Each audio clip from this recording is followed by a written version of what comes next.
여러분, 이 기독교는 어떤 종교일까요? 아마 이런 질문 속에서 많은 분들이 각자의 어떤 체험하고 느꼈던 기독교에 대한 어떤 대답을 할 겁니다. 어떤 분들은 이 기독교는 마음의 종교입니다. 또 용서의 종교입니다. 또 기다림의 종교입니다. 인내의 종교입니다. 무엇보다도 사랑이 넘치는 그런 종교입니다.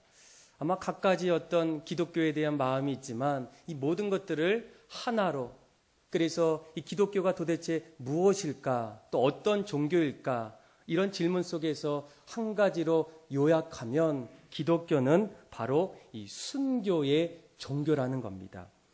아마 이 이야기를 들었을 때에 어떤 분들은 이 기독교가 순교의 종교일까, 이 조금 의아하게 생각하는 분도 있을 겁니다. 오늘날에 우리 주변에 믿음 생활 하다가, 열심히 신앙생활 하다가 순교해서 죽었다는 소식을 거의 들은 적이 없기 때문입니다. 그렇지만 이 기독교 역사를 다시 보게 되면 놀랍게도 이 기독교 역사는 끊임없이 믿음을 지키기 위해서 순교했고, 그리고 여러 각지에서 이 복음을 증거하고 또 하나님의 사랑을 전파할 때에 늘 찾아왔던 것이 바로 이 순교라는 겁니다. 그래서 여러분, 우리가 서울 합정동에 가보면 양아진 묘지가 있습니다. 혹시 가보신 적 있습니까? 또 그 옆에는 절두산 묘지가 있습니다. 아마 이 두 곳은 한국사의 획을 그었던 아주 영향력이 있었던 사람들의 묘지인데, 잘 보시면 그들은 외국인이었고 또 선교사였고, 그리고 평신도 가족 또 선교사들의 묘지라는 겁니다. 이들은 우리나라의 어떤 암흑기 때에 가장 젊은 나이에 이 모국에서 누릴 수 있는 수많은 권리들을 포기하고 당시 세상에서 가장 알려지지 않았던 이 조선, 한국이라는 나라에 들어옵니다. 그리고 이 자리에서 또 병원도 세우고 학교도 세우고 고아원도 세울 뿐만 아니라 그 당시 우리나라가 가졌던 여러 가지 사회 제도에 큰 변혁을 일으키는 그 중심에 바로 외국인들, 특별히 선교사님들의 어떤 영향력이 많았다는 겁니다. 더욱이 일부는 일제강점기에도 마찬가지예요. 한국인들이 일제시대에 나라의 빼앗김을 아파했을 때 외국의 선교사들도 함께 아파했고, 또 독립을 위해서 함께 투쟁할 뿐만 아니라 목숨을 내놓을 수밖에 없는 상황이었다면 그들 역시도 동일하게 나라와 민족을 위해서, 특별히 우리나라를 위해서 끝까지 생명을 아끼지 않았던 사람들이 바로 이 선교사들이라는 겁니다.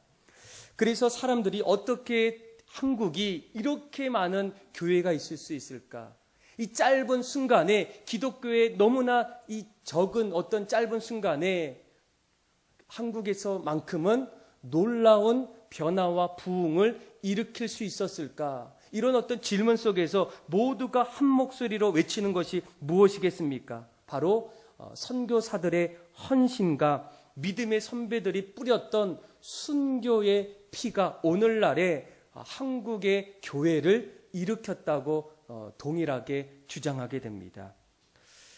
그래서 여러분, 이 한국교회 보니까 지금 한 5만 개 이상의 교회가 있더라고요. 또 10만 명의 어떤 주의 종들이 교회를 섬기고 있습니다. 그리고 한때는 1200만인데 한 1000만 명, 또 1000만 명이 조금 안 되는 그런 모습들이 오늘날에 한국교회를 만들게 된 계기가 바로 선교사들의 어떤 순교의 피, 또 그들의 어떤 순교가 지금 오늘 우리들이 아주 편안하게 또 신앙생활 할 수 있는 어떤 계기가 되지 않았나 생각합니다. 그런데 오늘날 한 가지 우리들에게 드는 질문은 무엇이겠습니까? 왜 오늘날에는 교회가 점점 어려워질까? 한국교회가 점점 힘이 들고 또 새로운 어떤 부흥을 갈망하지만 여전히 그런 어떤 모습들을 뒤로한 채에 어려움을 맞는 가장 큰 이유가 무엇일까? 그런데 이 부분에 대해서 이 두 가지 입장이 있더라고요. 한 가지는 이 신학자들 대부분이 한국 교회가 그동안 가졌던 순교의 영성을 잃어버렸다는 거예요. 1900년도 경부터 이 순교의 영성이 단절되었고 그 정도가 점점 심화되면서 더 이상 이런 어떤 변화와 어떤 부흥이 일어날 수 없다라는 겁니다. 그러니까 한국 사회가 언젠가부터 이 신앙의 자유를 얻게 됩니다. 그리고 나서 순교를 강요하지 않는 어떤 시대가 바로 오늘날의 시대예요. 그러다 보니까 점점 사람들의 신앙이 예전 같지 않고 또 순교자의 어떤 피의 모습들이 점점 흐릿해지는 어떤 모습들을 발견한다는 거예요.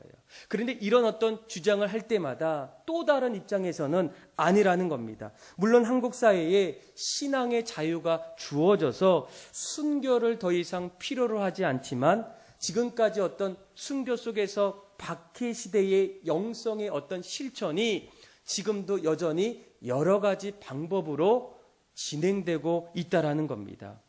그래서 이것이 바로 순교의 어떤 영성이 단절됐기보다는 지속적으로 되어지고 있는데 그 어떤 정도가 점점 약해지고 있다는 겁니다.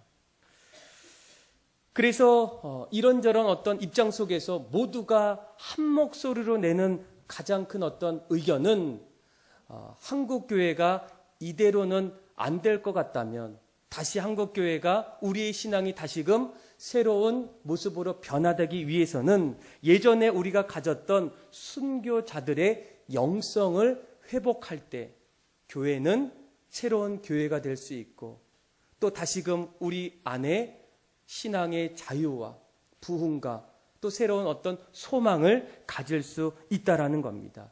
오늘 우리가 읽었던 사도행전의 말씀을 보게 되면 이 초대교회가 새롭게 시작하는 첫걸음의 내용입니다. 그런데 우리가 잘 알고 있는 것처럼 초대교회는 성령이 충만히 임해서 날마다 성도의 수가 질적으로 또 양적으로 이렇게 부흥되는 그런 우리가 모습을 목격할 수 있다라는 거예요.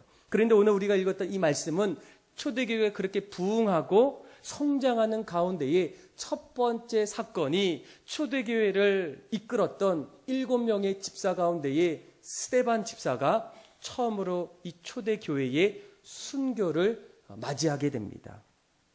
그래서 이 순교를 통해서 유대인들에게 돌을 맞게 되고 또 예루살렘 교회는 점점 박해를 통해서 또 피 흘림을 통해서 교회가 흩어지는 그런 안타까운 일들이 시작돼요. 많은 사람들이 이제 교회는 끝났겠다. 더 이상 신앙의 모습을 볼 수 없겠다 생각했는데 오히려 이런 어떤 모습이 신앙의 사람들로 인해서 더 신앙을 만들어서 흩어졌던 수많은 사람들이 곳곳에서 신앙을 유지하고 교회를 세우고 그래서 온 유대와 사마리아와 땅끝까지 이르는 그런 놀라운 일들이 이 초대교회에 일어났다는 거예요.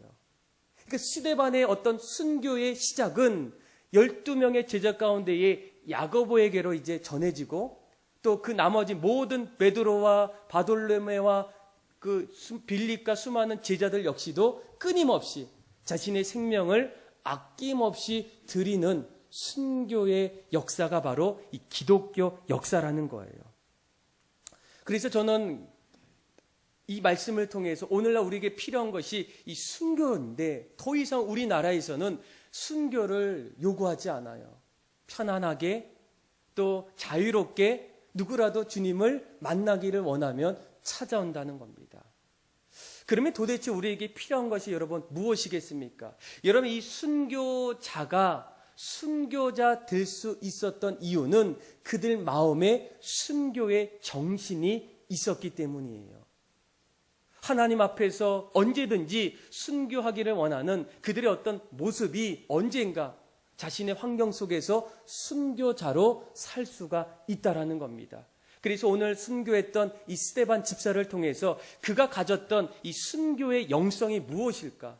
그의 마음속에 꼽히고 있었던 하나님 앞에서 자신의 생명을 아낌없이 드리고자 했던 그 순교의 영성, 정신은 이 도대체 무엇인지를 통해서 아마 오늘 이곳에 있는 모든 분들이 우리에게 다시 회복해야 될 어떤 영성이 있다면 그것이 이 순교의 영성이 되고 또 많은 사람들이 우려했던 이 신앙과 한국교회의 모습 속에서 이 순교의 영성이 오늘날의 새로운 한국교회와 신앙을 다시 세울 수 있는 그런 도약의 시간이 다 되기를 주님의 이름으로 축복합니다. 그렇다면 오늘 이 죽었던 또 순교했던 이 스데반의 순교의 영성은 여러분 무엇이겠습니까? 우리 한번 54절에서 또 55절의 말씀을 우리 같이 한번 읽겠습니다. 시작. 그들이 이 말을 듣고 마음에 찔려 그를 향하여 이를 갈거늘 스데반이 성령 충만하여 하늘을 우러러 주목하여 하나님의 영광과 및 예수께서 하나님 우편에 서신 것을 보고 아멘. 여러분, 우리에게 필요한 순교의 영성의 첫 번째는 바로 이 십자가의 영성이라는 거예요. 여러분, 사람은 누구라도 어떤 일을 할 때에 잘하고 또 잘된 어떤 것도 있지만 또 어느 순간부터는 실수하고 또 잘못했던 어떤 모습들이 있습니다. 그런데 이럴 때마다 가끔씩 사람들로부터 나의 실수를 지적받을 때가 있어요. 그런데 그때마다 사람들은 크게 두 가지의 반응으로 나눠진다는 거예요. 한 가지의 반응은 자신의 실수 앞에서 그 실수를 인정하는 사람입니다. 그래서 주로 겸손한 사람들, 또 배우고자 하는 사람들, 그리고 진실한 사람들 가운데는 그런 어떤 모습들이 있다라는 거예요. 그래서 얼마 전에 오순절에 이 베드로가 사람들 앞에서 하나님의 복음의 말씀을 전하게 됩니다. 그런데 그들이 그 말씀을 들을 때마다 그 마음에 어떤 반응이 일어나요. 찔림이 일어났다. 오늘 우리가 읽었던 말씀처럼 사도행전 2장 37절에도 그들의 마음이 찔렸다는 거예요. 찔렸다는 것은 뭔가 내가 지금 잘못했구나, 실수했구나, 내가 무언가를 잘못 바라봤구나, 이런 어떤 생각들이 마음에 들었다는 거예요. 그리고 나서 이 베드로의 설교 속에서 그들의 마음이 찔리고 난 이후에 그들이 했던 것은 바로 그 실수를 인정합니다. 회개합니다. 그리고 하나님 앞에 돌아서게 돼요. 하나님 앞에 더 간절히 나오게 된다는 겁니다. 이것이 바로 실수를 들었을 때, 지적을 받았을 때의 첫 번째 반응이에요. 그런데 또 한 부류의 반응은 어떻습니까? 이런 어떤 실수의 지적을 받을 때마다 오히려 그 실수를 인정하지 않으려고 합니다.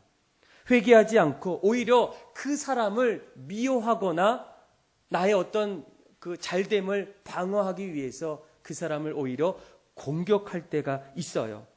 그래서 우리가 읽었던 오늘 스데반의 설교 7장 1절부터 52절까지의 말씀을 여러분 집에서 한번 읽어보시면 스데반이 유대인들 앞에서 주님의 놀라운 은혜를, 하나님의 살아계심, 예수 그리스도의 은혜를 하나하나 조목조목 설교하게 돼요. 그래서 이런 설교를 들었을 때에 54절에 그들의 어떤 반응은 뭡니까? 동일하게 마음이 어떻다고요? 찔렸다는 거예요. 맞다는 겁니다. 실수했다는 거예요.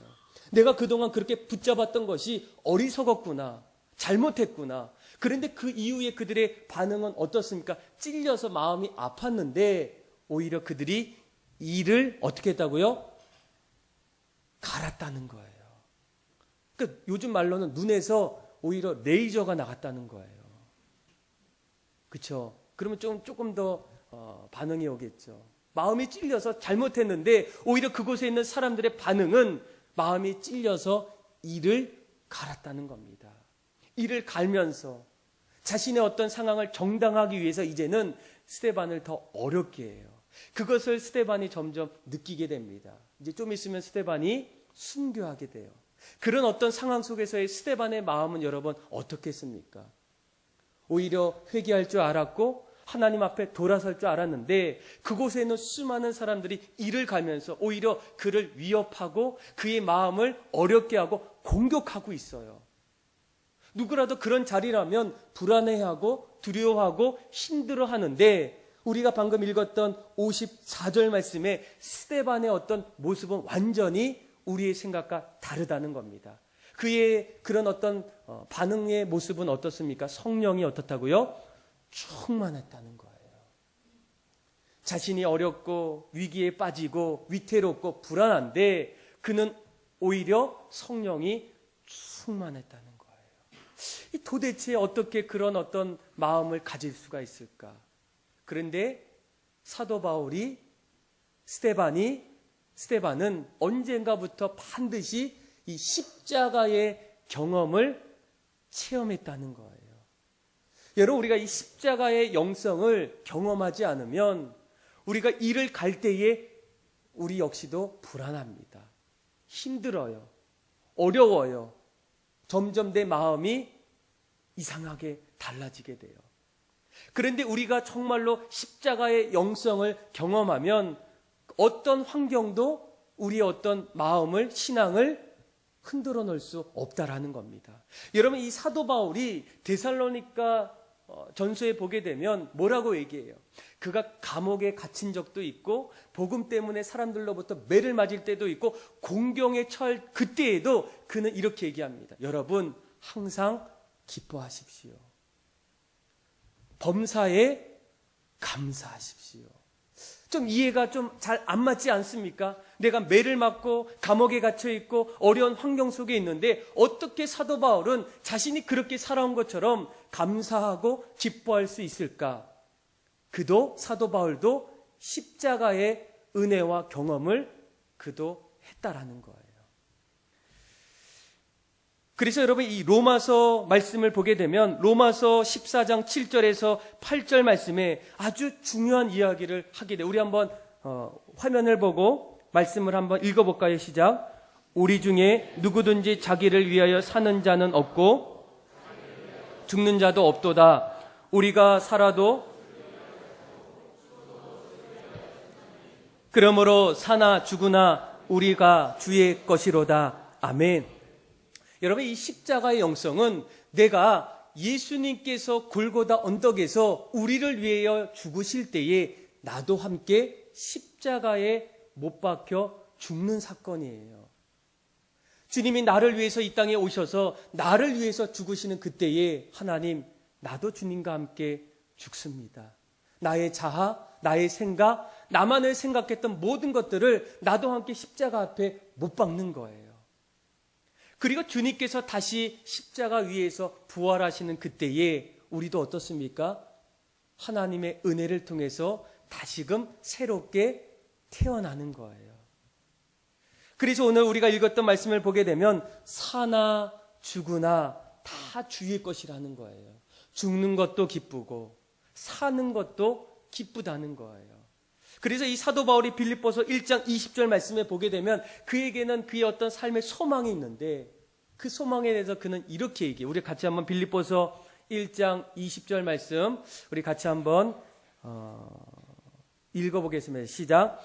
나의 간절한 기대와 소망을 따라 아무 일에든지 부끄러워하지 아니하고 지금도 전과 같이 온전히 담대하여 살든지 죽든지 내 몸에서 그리스도가 존귀하게 되게 하려 하나니. 아멘. 내가 죽어도, 내가 살아도, 내가 그 사는 것 때문에, 죽는 것 때문에 그리스도가 존귀케만 될 수 있다면 나는 죽을 수도 있고 살 수도 있다는 거예요. 그러니까 십자가의 경험을 했던 사람들은 이런 어떤 삶이 시작될 수 있다는 겁니다. 그래서 스데반이 복음을 담대히 전할 때에도 수많은 사람들이 마음에 찔려서 이를 갈고 공격하는 그때에도 그의 마음속에는 날마다 사나 죽으나 늘 주의 것임에 십자가의 은혜가 있기 때문에 그는 그때에도 그 어려운 자리에서도 어떤 영적인 상태였다고 합니까? 성령이 충만했다는 거예요. 우리가 가끔씩 또 어떤 분들이 또 찾아와서 이런 얘기를 해요. 목사님, 제가 신앙생활 할 때에 때로는 마음이 어렵다는 거예요. 성도와의 관계 속에서 힘이 들다는 거예요. 어떤 사역을 했는데 쉽지 않아서 마음이 무겁다는 겁니다. 물론 당연한 어떤 모습이에요. 우리가 같이 있다 보면, 어떤 일을 하다 보면, 함께 하다 보면 그런 어떤 문제들이 반드시 있게 돼요. 그럼에도 불구하고 어떤 사람들은 그런 어떤 일들을 잘 극복하는 분도 있고 또 어떤 분들은 거기에 주저앉는 사람이 있어요. 무엇이 여러분 다르겠습니까? 바로 이 십자가의 영성이 있는 사람들은 그런 어떤 어려움을 알고 있음에도 불구하고 사나 죽으나 내가 이런 어떤 일들을 통해서 오히려 그리스도의 이름이 존귀케만 될 수 있다면 나는 끝까지 그 길을 걷는다는 거예요. 그래서 여러분, 우리가 어떤 신앙이 도저히 여러분 이 넓은 길을 여러분 버리셔야 된다는 거예요. 십자가의 길, 골고다의 길, 주님을 따라가는 그 길은 어떤 길이겠습니까? 작은 길, 좁은 길, 쉽지 않는 길이라는 겁니다. 그리고 그 길을 걸어갈 수 있는 사람들에게는 바로 이 십자가를 통과하는, 주님이 나를 위해 죽으시는 그때에 나도 죽고 주님이 나를 위해 다시 살아난 그때에 이제는, 그래서 갈라디아서 2장 20절에 어떤 고백이 있겠습니까? 내가 그리스도와 함께 십자가에 못 박혔나니 그런데 이제는 내가 산 것이 아니요 내 안에 그리스도께서 사신 것이라. 이제는 내가 사는 것은 나를 사랑하사 나를 위하여 자기 몸을 버리신 하나님의 아들을 믿는 믿음 안에서 사는 것이다.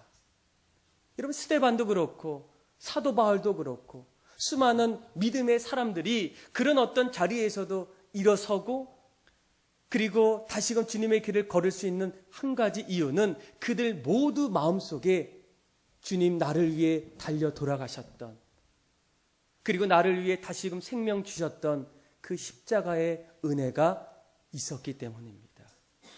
저는 여러분들에게도 믿음 생활할 때에 그 십자가의 영성, 십자가에서 나를 다시금 살리셨던, 그래서 이제는 내가 없고 그 안에 주님이 내 삶의 주인 되는 그런 믿음의 삶을 통해서 우리의 믿음의 삶이 순교의 삶으로 바꿔지는 그런 은혜가 넘쳐나기를 주님의 이름으로 축복합니다.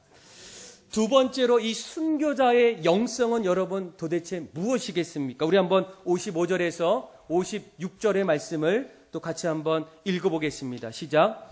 스데반이 성령 충만하여 하늘을 우러러 주목하여 하나님의 영광과 및 예수께서 하나님 우편에 서신 것을 보고 말하되 보라 하늘이 열리고 하나님 우편에 서신 것을 보너라 한데. 아멘. 여러분들은 요즘 무엇을 보고 계십니까? 아마 우리가 무엇을 보느냐는 무엇을 하느냐를 결정한다는 거예요. 여러분, 우리가 주로 보지 못하면 그 보지 못하는 일을 할 수가 있겠습니까? 그 일을 결정할 수가 있겠습니까? 그러니까 보통 우리가 보는 거에 따라서 우리의 삶이 달라진다는 거예요. 그런데 이 보통의 사람들은 어떻습니까? 주로 자신을 본다는 거예요. 자기를 주로 생각합니다. 스데반은 오늘 본문을 보면 이런 어려운 상황 속에서 지금 자신이 어떻게 될지 모르는 그런 어떤 자기 자신의 모습을 보지 않았다는 거예요. 놀랍게도 그는 자기보다도 그때에도 하늘을 보는 그런 신앙을 갖게 된다는 거예요. 그래서 여러분 55절 말씀에 보게 되면 그가 성령이 충만하여 어떻게 했다고? 하늘을 우러러봤다는 거예요. 여러분, 이 순교자의 영성 속에 또 한 가지의 어떤 그 영성은 뭡니까? 하늘의 영성을 갖고 있다는 거예요. 이 땅의 영성, 이 땅에 일어나는 어떤 현실만을 보는 것이 아니라 보이지 않는 하나님이 우리를 예비해 주셨던 그 놀라운 어떤 일들을 우리가 본다는 거예요. 그래서 이 고린도후서 4장 18절 말씀에 보게 되면 우리가 믿는 사람들이 이렇게 얘기해요. 믿음의 사람들이 우리가 주목하는 것은 보이는 것이 아니요 보이지 않는 것이니 보이는 것은 어떻다고요? 잠깐이라는 거예요. 그래서 보이지 않는 것은 영원함이라. 이것을 깨달았던 믿음의 사람들은 어떤 일을 하게 됩니까? 보이지 않는 하늘의 소망을 두고 날마다 살아간다는 겁니다. 그러니까 스데반이 지금 자신의 어떤 상황은 가장 위험에 처해 있어요. 불안하고 이제 얼마 안 있으면 죽을 수도 있는 어떤 그런 자리에서 자기 자신보다도 무엇을 보게 됩니까? 하늘을 우러러 하나님을 바라보고 있다는 거예요. 어떻게 되든 어떤 삶이 이어지든 그는 끊임없이 끝까지 그는 하늘을 우러러 보았다는 거예요. 그런데 그렇게 하늘을 바라봤을 때 여러분 어떤 일이 일어납니까? 그 하늘 속에 하나님의 영광이 드러난 것을 보게 되었다는 거예요. 그리고 예수님께서 하늘 보좌 우편에 서신 것을 보게 된다는 거예요.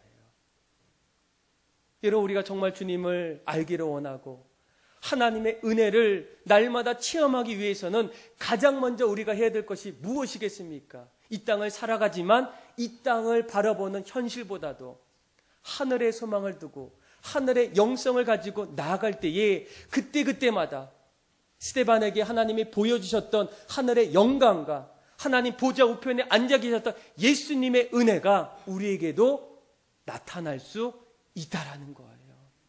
그래서 여러분, 날마다 우리가 바쁜 일정 속에서도 늘 질문을 던져야 돼요. 내가 지금 무엇을 보고 있을까? 어디를 향하고 있을까? 어떤 마음으로 내가 무엇을 주목하고 있을까? 스데반은 여전히 환경이, 상황이 어떻게 되든 처음부터 마지막 자신의 가장 큰 어떤 고비와 위험 속에서도 끝까지 하늘을 우러러 하나님의 소망을 두고 살아갔다는 겁니다. 그래서 여러분, 이 순교, 제가 한번 고민해 봤어요. 처음부터 내가 순교자가 될 수 있었을까? 순교자들은 처음부터 자신이 순교자였음을 알고 있었을까? 아니라는 거예요. 그런데 수많은 순교자들은 마지막까지 이런 스데반 같은 어떤 상황이 찾아온다는 거예요. 내가 주님을 모른다고 고백하면 살 수도 있고 도망칠 수도 있고 다시 일어날 수도 있는데, 그때까지도 마지막까지 그들이 하나님을 외면하지 않고 고백하고 신앙을 지켰던 이유가 여러분 무엇이겠습니까? 그들의 영성 안에는 늘 하늘의 소망을 두고 살아갔기 때문입니다. 그래서 여러분, 이 순교자도 중요하지만 순교자가 가졌던 영성이 무엇인지를 여러분 우리가 알아야 한다는 거예요. 그들은 날마다 십자가의 영성을 넘어서 늘 하늘의 소망을 두고 이 땅을 살아갔다는 겁니다. 여러분, 이 순교자의 영성의 세 가지, 하나는 십자가의 영성입니다. 저는 여러분들이 꼭 십자가의 은혜를 체험하고 십자가 앞에서 나는 날마다 죽고 주님을 통해서 날마다 사는 그런 믿음의 인생이 되기를 원합니다. 또한 내가 살아갈 때에 또 날마다 이 땅에 여러 가지 일들이 일어나지만 더 이상 땅의 것만을 바라보는 이가 아니라 오히려 하늘의 소망을 두고 하늘의 영성을 가지고 사는 그런 여러분들 다 되기를 축원합니다. 그리고 마지막 세 번째, 우리가 또 한 가지 가져야 될 이 순교자들이 가졌던 영성은 여러분 무엇이겠습니까? 우리 한번 57절에서 우리 마지막 절까지 또 같이 한번 읽어보겠습니다. 시작. 제가 먼저 읽겠습니다. 그들이 큰 소리를 지르며 귀를 막고 일제히 그에게 달려들어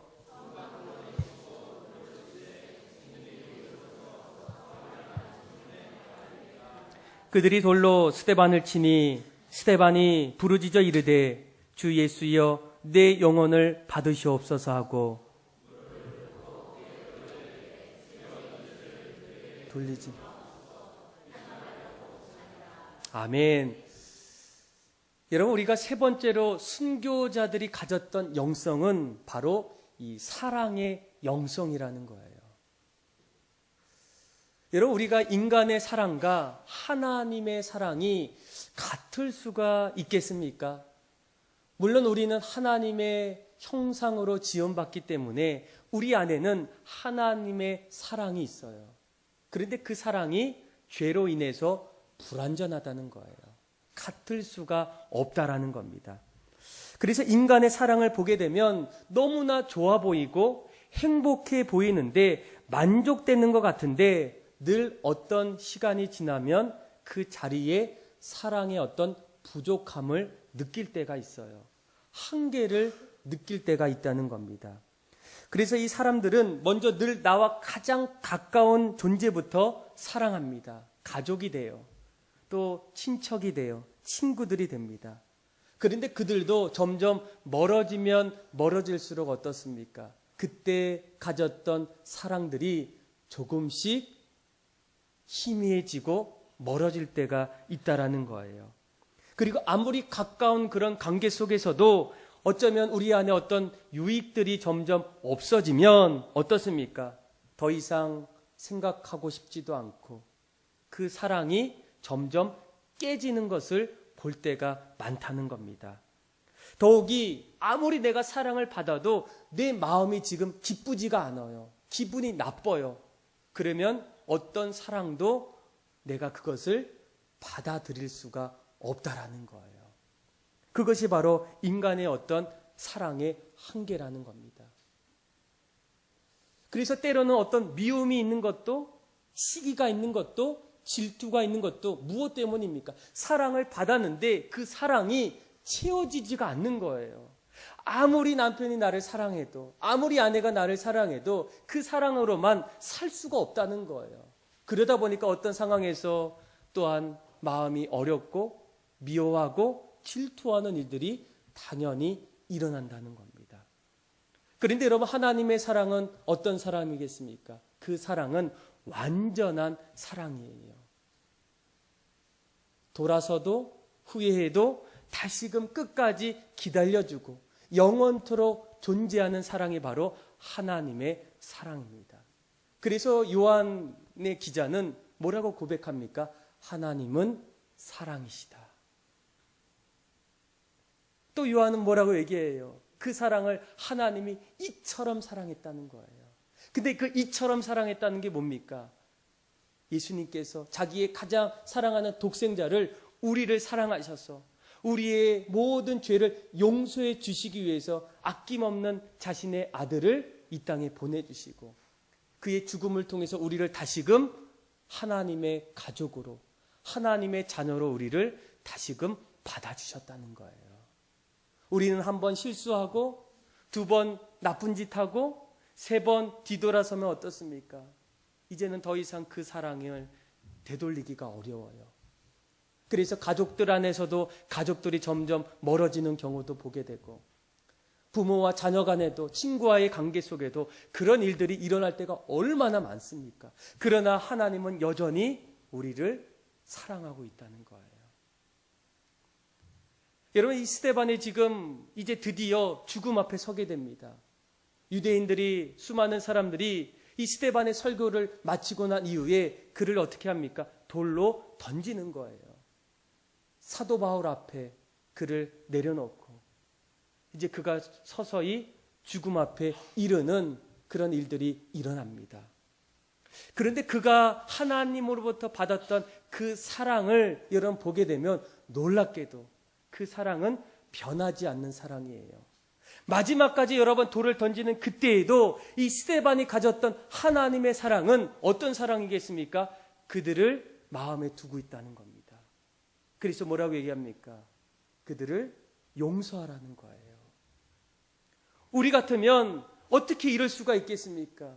저들이 나에게 어떻게 이렇게 말할 수 있겠습니까? 어떻게 이런 행동할 수 있겠습니까? 이렇게 말할 수 있는데 스데반의 어떤 모습은 끝까지 그가 가졌던 사랑은 더 이상 인간의 사랑이 아닌 하나님의 사랑으로 그들을 바라보고 있었다는 거예요. 그런데 놀라운 것은 이 스데반이 마지막에 죽기 전에 고백했던 이 두 마디는 어떤 고백입니까?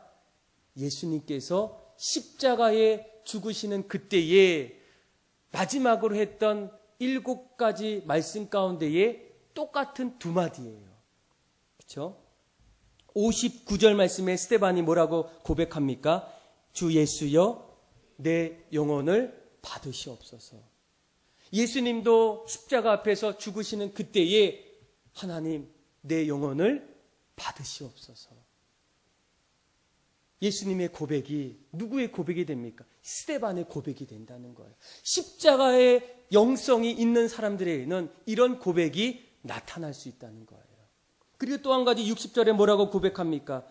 주여, 이 죄를 어떻게 하라고요? 그들에게 돌리지 마옵소서. 예수님도 십자가 앞에서 마지막으로 죽을 때에 하나님, 저들을 용서해 주십시오. 예수님이 드렸던 주님의 기도가 마지막 말씀이 누구의 말씀으로 기도로 끝납니까? 이 스데반을 통해서 끝나게 된다는 거예요. 그래서 이 스데반의 어떤 신앙의 삶 속에는 이제는 내가 산 것이 아니요 내 안에 그리스도께서 사신 것임의 어떤 신앙이 그에게 있다라는 겁니다. 그래서 여러분, 우리가 정말로 이 땅을 살아갈 때에 우리 안에 어떤 십자가의 영성, 또 그 안에서 사랑의 영성, 또 하늘을 바라보는 영성이 우리 안에서 이제 회복되고 다시 일어나게 되면 여러분, 어떤 일들이 일어나겠습니까? 이런 일들이 결국은 이 사도 바울이 그 자리에서 점점 변하기 시작해요. 스데반을 죽였던 사람들 가운데 장본인이 바로 이 사도 바울입니다. 그런데 사도 바울이 그 사랑을 점점 깨닫게 되는 거예요. 그래서 놀라운 일들이 일어납니다. 여러분, 한국 교회가 이렇게 부흥하고 성장할 수 있었던 이유 중에 하나가 무엇이겠습니까? 그 예수님의 이 순교의 어떤 피가 순교자들의 피를 통해서 우리 이 땅에 흐르고 있다는 거예요. 그래서 이 짧은 기독교 한국 역사 가운데에 가히 세계가 놀라는 어떤 일들이 오늘 우리가 생각하는, 또 우리가 보고 있는 그런 한국 교회의 어떤 모습이 아니겠습니까? 그런데 왜 이런 어떤 모습이 점점 흩어지고 변질되고 어려워지겠습니까? 그래서 많은 분들이 한 목소리로 외치는 게, 우리가 다시 한국교회와 우리 신앙을 회복할 수 있는 한 가지 비결이 있다면 그것은 순교자들이 갖고 있었던 이 순교의 영성이 회복될 때 반드시 그때부터 다시금 일어날 수 있다는 겁니다. 그것이 무엇이겠습니까? 십자가의 영성이라는 거예요. 이제는 내가 산 것이 아니라 내 안에 그리스도께서 우리의 삶을 인도한다는 겁니다. 이제는 내가 이 땅에만 이 물질적이고 세속적인 것들만 바라보는 것이 아니라 날마다 우리 어떤 자리에서 하늘만을 바라보며 산다는 겁니다. 그리고 주님 나에게 주셨던 그 사랑으로 그 자리를 만들어갈 때 시작된다는 거예요. 여러분, 정말 이런 어떤 이런 일들을 살았던 사람이 있었을까요? 너무나 많아요. 우리가 4월 이제 말에 가게 되는 그 전라도 신안 증도라는 것도 마찬가지. 왜 거기가 이 천국의 섬으로 불려졌을까? 이 문중경 여자 전도사님이에요. 그런데 이분이 복음을 접하고 끝까지 복음을 증거했을 때 그 신안이라는 그 작은 섬이 지금 복음화가 90%가 넘어요. 그리고 수많은 믿음의 어떤 지도자들, 특별히 CCC의 김중곤 돌아가셨는데 CCC를 창립했던 이런 엄청난 어떤 훌륭한 지도자들도 나오게 된다는 거예요. 그럼 미국에서도 여러분 마찬가지입니다.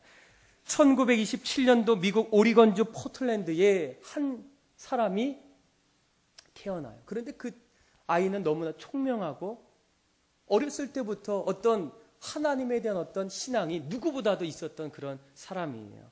그래서 1945년도에 이 휘튼 대학교에 입학해요. 그리고 대학원까지 나오는데 그가 어떻습니까? 수석으로 졸업해요. 그러니까 이 수석으로 졸업한 사람들에게는 어떤 여러 가지 어떤 그 좋은 점이 있어요. 그래서 그 학교에서 교수의 어떤 보직을 보장해 주겠다. 같이 하자. 당신같이 훌륭한 사람은 제자들을 또 키우는데 너무나 필요하다는 거예요. 그런데 그것을 다 마다하고 그가 그 다음 연도에 에콰도르에 있는 와우다니 부족에 이제 복음을 전해야 되겠다는 어떤 마음을 갖게 돼요. 그래서 그와 또 친구들을 다 불러서 한 5명이 이제 경비행기를 타고 이제 에콰도르의 와우디 부족이라는 곳에 찾아가서 이제 복음을 전하기를 원했던 거예요. 얼마나 마음이 흥분이 되겠습니까? 기쁘겠습니까? 그 부족에도 한 번도 복음을 듣지 못했던 그 땅에 하나님의 놀라운 은혜를 우리가 전할 수 있다면 얼마나 그들의 마음이 가슴이 뛰겠습니까? 벅차겠습니까?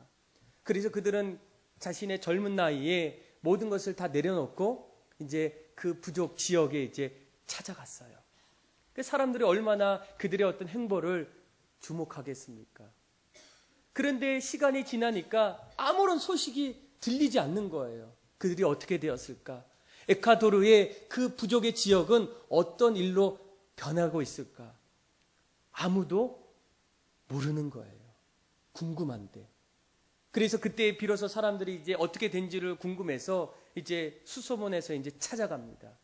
그런데 그들이 도착했던 그 자리에 놀랍게도 죽음으로 보여있는 그들의 시체들이 널려 있는 거예요. 사람들은 충격에 빠졌죠. 기쁨으로 그들을 보냈는데 오히려 죽음으로 다시금 그들에게 찾아왔다는 거예요. 그리고 그들에게는 또 한 가지 의미이 되는 게, 그들이 이제 어려움이 있을 때에는 또 이렇게 그 당시에도 총이 있어, 총을 갖고 있었는데 총이 어떤 위협 속에서도 발사되지 않는 그런 그 모습을 보게 돼요. 나중에 보니까 이 일기를 통해서 어느 날 이 엘리엇이라는 이 선교사인데, 이 선교사가 이제 선교를 떠날 때에 아들과 이런 얘기를 했대요. 아빠, 거기는 누가 있어? 뭐 검은 뭐 이렇게 부족들이 있겠지. 시커하겠다. 무섭겠다. 그런데 혹시 그들이 아빠를 공격하면 어떻게 할 거야, 아빠는? 그런데 이 짐 엘리엇이 그 이야기를 듣고 이렇게 얘기합니다. 얘야, 나는 총을 쏠 수가 없어. 아빠, 왜? 위험한데 왜 안 그래? 그러니까 이 아버지가 이렇게 얘기해요. 그들은 천국에 들어갈 준비가 안 되어 있잖아. 아빠는 되어 있는데 그들은 안 돼 있다는 거예요. 그리고 결국 그들이 그 땅에 밟았을 때 그들은 그 자리에서 바로 죽음을 맞이했다는 거예요.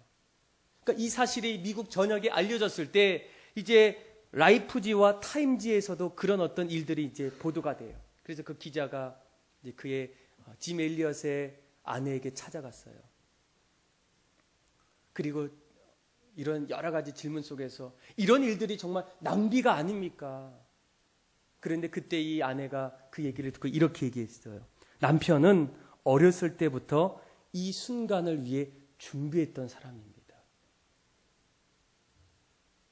그리고 나서 2년이 된 이후에 죽었던 선교사들의 아내와 그의 자녀들이 함께 그 에콰도르의 그 부족에게 찾아가요.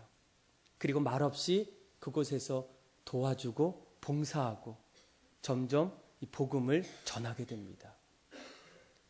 그런데 그런 어떤 모습을 보았던 이 부족들이 너무나 신기해서 하루는 물어봤대요. 아니, 도대체 당신들은 누구입니까? 무엇 때문에 이곳에 와서 이렇게 고생하면서 우리를 도와줍니까? 그런데 그때 이 짐 엘리엇의 부인이 그 자리에서 이렇게 얘기합니다. 저는 5년 전에 당신들이 죽인 그 남자의 아내입니다. 그 이야기를 듣자마자 그곳에 있는 수많은 부족들의 마음에 충격을 받은 거예요.